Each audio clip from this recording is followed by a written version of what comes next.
Can't find the hidden or unhide option in the photos on your iPhone?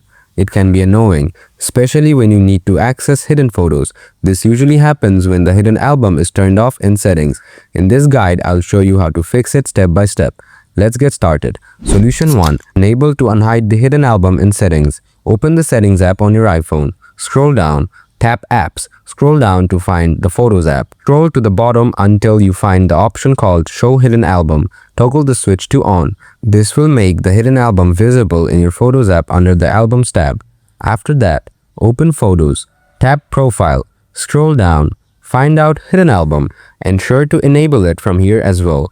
If this is already enabled, then disable it and re-enable it again. After that, you will be able to get it on your phone. If you still can't get your hidden or unhide option from Photos apps, do these last work. Open Setting, tap General, scroll down, tap Software Update. If there is new software available, update it. If there is no software update, then go back, scroll down, tap Transfer and Reset, tap Reset all settings. Just do these steps and you should be able to fix the hidden option not showing in the Photos app on your iPhone.